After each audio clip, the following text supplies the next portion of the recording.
आज हम आ गए हैं आपको ये बताने के लिए कि आप अपना एक्सिस बैंक डेबिट कार्ड का इंश्योरेंस कैसे क्लेम कर सकते हो।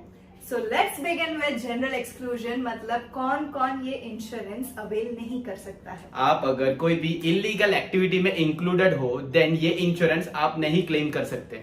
लास्ट 90 डेज में आपका ई कॉम ट्रांजेक्शन यानी कि कार्ड स्वाइप हुआ होना चाहिए। अब आप बोलते हो कि मैंने एटीएम से कैश विड्रॉ किया था तो वो नहीं चलेगा।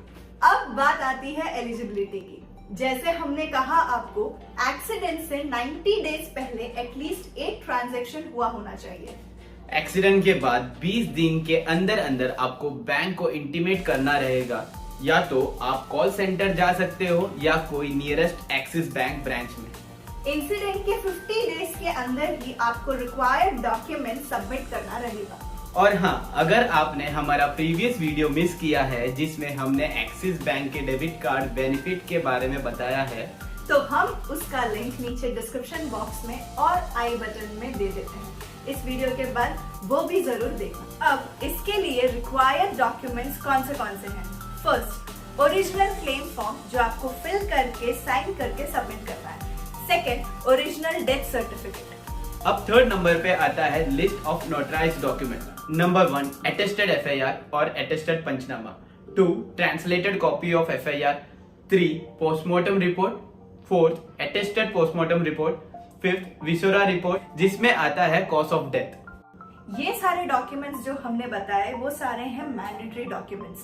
अब अगर आपका रोड एक्सीडेंट हुआ है तो आपको कौन सा डॉक्यूमेंट चाहिए? The first one is attested copy of driving license which should be notarized. Next comes railway accident जिसमें आपको चाहिए रहेगा certificate of railway authority which should be notarized. अब आता है एयर एक्सीडेंट जिसमें आपको चाहिए first air ticket, second account statement जिसमें आपको एयर टिकट का ट्रांजैक्शन का हाईलाइट करके देना रहेगा। थर्ड, एयरलाइन अथॉरिटी से नोटराइज सर्टिफिकेट भी आपको लेना रहेगा। अगर आप पुलिस या डिफेंस पर्सनल हो तो आपको अटेस्टेड आइडेंटिटी कार्ड देना रहेगा which should be also notarized. और ये सब डॉक्यूमेंट्स डिपेंड करेगा अलग अलग केस के अकॉर्डिंग। हो सकता है किसी में कम डॉक्यूमेंट्स की रिक्वायरमेंट हो और किसी में ज्यादा, depending on the individual case. पर ये इंश्योरेंस क्लेम करने का प्रोसेस क्या है सर? सी, आपका काम तो यही भी हो गया।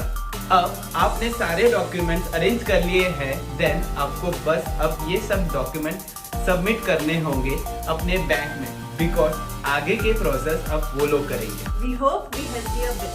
If we did, then don't forget to hit that subscribe button and ring the notification bell for more content like this. Bye-bye. Right.